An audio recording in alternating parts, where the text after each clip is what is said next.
Nandi Dlepu is a mother and entrepreneur. I'm mother to a super amazing human being called Agani, 11-year-old.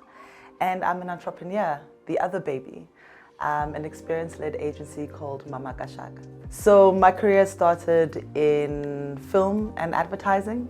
I am an after graduate and I worked in design and animation for the first portion of my professional career, catering mostly for traditional agencies like Ogilvy, FCB, etc. I then moved into the content space. So I worked at Clearwater. Clearwater handles the content and channel imagery for DSTV. So worked there heading the local interest channel portfolio.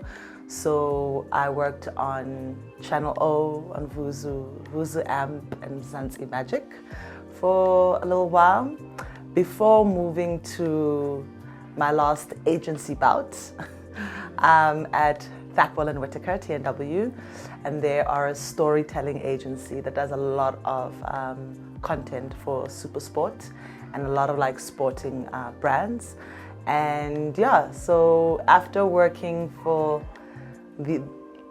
that collective of agencies, I decided that I really wanted to do something for myself. So interestingly, while I was at agency, I think like many creatives, I had a passion project, a hobby.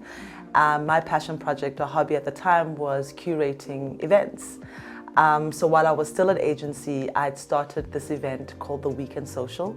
It was a brunch come day party with five other women.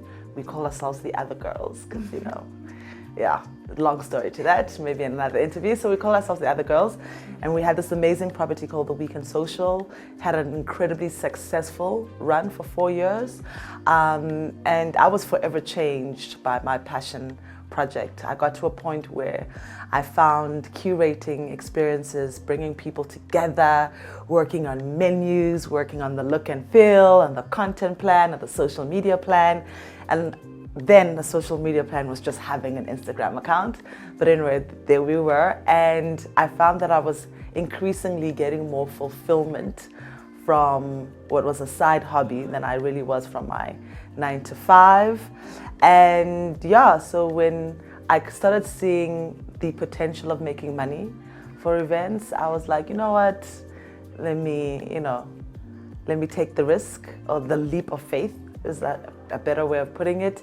And I decided to resign and start my own experience-led agency. I found that with experiences, I got to touch a lot of my other creative manifestations. So when you work within experiences, it's not just parties. We host conversations, we have hosted exhibitions, we have hosted brunches, we've hosted brunch and rides, and we've hosted book readings, you know, and all kinds of stuff. And what I love about events or experiences is that you get to touch so many other types of creative manifestations. So you're never just doing one thing, which was my biggest plight about my professional career. Was at some point it started to feel like I was doing the same thing in the same space all the time. So this is always interesting. I'm always receiving briefs, so I'm like, I have to apply, you know, BDE, big dick energy, and be like, yeah, I can do that. Meanwhile, I'm like, what was that? But yeah, I really enjoy being tested and pushed, and having to figure things out, and growing and evolving. And I found that experiences, at least for me, have been a really great way to nurture my creativity. My background in advertising has got to be my secret sauce. People are like, oh, how do you manage to do things like this? It is my background in agency and advertising. I think one is because I started my career predominantly in design and animation studios, I have a thing for how things look. So I think if you look at any of our brands, whether it be Pantone Sundays, Bloom, or Feel Good Series, or our festival UMI, visual identity-wise, we're like, I think we tend to be a step ahead of some of our competitors because we know how to package content, we know how to package ourselves, we know how to build brands. I know how to build brands because, you know, I've worked with some of the biggest brands in the country.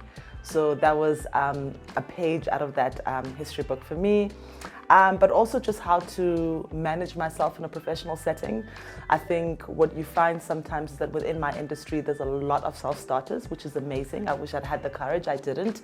But I did get the opportunity to, you know, to have a more formal foundation. So I'm a big processes person. My account managers will attest to that. I believe in brief extractions. I believe in a production schedule. I believe in, you know, quoting with gang line items in, you know, and contractual stuff we have on lock. Just all stuff that I learned, you know, in my decade in agency have all, I think, have given us a really great competitive advantage. We know how to present. A lot of times, you know, new businesses pitching. And having worked at agency and having had to pitch ideas to the likes of DSTV, you know, like it prepares you in a really meaningful and impactful way. I think a lot of people think it's easy, and it's not. But I think that goes for a lot of careers where people are looking from the outside in. Like, people always think that what the next person does is easy. It simply isn't.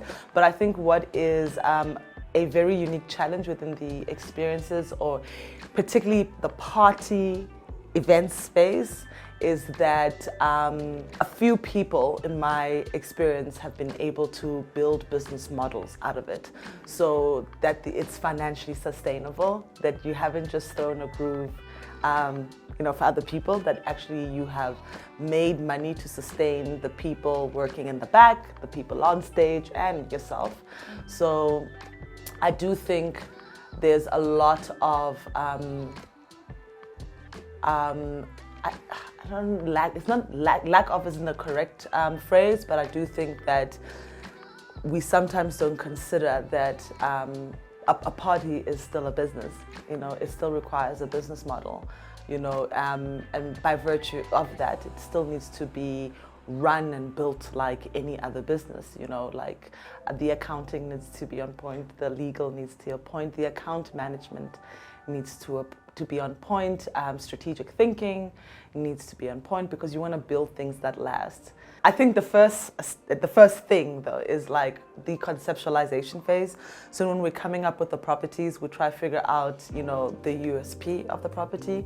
We try to think about what is its like why. I think everyone in advertising has watched or read, you know, Simon Sinek's Start With Why. But really, it is an important question that we've asked across all our properties. So we have a very good understanding of why Feel Good Series exists, a very good understanding of why Pantone and why Bloom exists. And as a result, we are very specific and strategic about how these experiences come together in a way that supports and informs the why. That's even to the selection of partners, to the venues. Like, you'd be surprised that once you've clearly articulated your why, how much down the line it filters into everything you do. So cool. So after we decide, you know, this is the event, this is its why, I get into my favorite bit, which is Pinterest. The inspiration, the look and feel. It's like, Pinterest for me is a rabbit hole. Research is a rabbit hole. Oh my God, what a rabbit hole. Yeah. And I go in there and I consider how I want this thing not just to look like, but how do I want it to feel? How do I want people to feel at the experience? What I want they take away emotions to be, and I just have this mood board of words, and then I find visuals that, like, you know, that I think will help us build a journey that like has those words as the output. So if I want people to experience some sense of nostalgia, so I'm like, okay, cool. What are the visual cues that we can do? But moreover, how are we briefing the DJs? How are we curating the DJs? So maybe I might find a DJ whose thing is to play like in the midst of like a trap set, if you will, like a Miriam Makeba flip or something. And that's like, okay, that's how we're gonna like tap into nostalgia. But yeah, so then I am lost in that rabbit hole for a little bit. But also, the team that you build, being very clear about the tasks that need to be achieved, the boxes that need to be ticked, and the kind of person that is needed to do that. And for me, the kind of person isn't just professionally. So I might say, okay, cool, this team needs an art director. So even though I'm the creative director of the agency, so on our brands as well, I still will have an art director. I still will have a copywriter. We'll still have a photographer, video, blah blah blah blah blah. So not just professionally consider, but I also like to consider the type of human being. I think we spend way too much time at work to surround ourselves with bad people. Yeah, so the character of a person is very important, and I think you can tell that a character of a person can have a person asking questions that the other person might not necessarily ask. We'll have them doing things that maybe the next person would be like, no, I've ticked this box, but like because this person's character is informed by they need to be a nurturer, they'll do something as silly as they won't just pick that semi-aesthetically pleasing chair because it fits in budget, but they will do the extra legwork of finding something like, oh, but this is more comfortable. Are people be sitting for, like, there's those little things, and I have to say that nuances, like, the details, is really the subconscious things that have people, that help build affinity between, your audience, your community, or consumers with you, and have them like coming back. They might not remember, actually, I really like coming to Feel Good series because, it's an experience. It's hella cute. Like, there are Instagrammable moments, blah, blah, blah. I have a place to sit. There's always good food. The bar service is phenomenal. And there's finer details that people maybe don't pick up on a conscious level, but are just there on a subconscious level that the character of that particular person who is overseeing that informed. And then, so from conceptualizing, understanding why you're doing what you're doing, from coming up with a visual language, and from that will be like the comms, how do we express this visual language, from curating the details of that actual event, so looking into the DJs, looking into the live performances, and being true again to the why. And then there's the people that help you build this. Sometimes people will think it's not just me, and with our growth, it's also just not me and Tony. There are other people that are involved in helping us actualize these amazing experiences, and for the most part, the events have been a success because of them. Maybe I said, yeah, let's go with that. Sometimes I'm that person in my room. My role in the room sometimes is just to sign off or affirm. And I think I'm in very good company currently.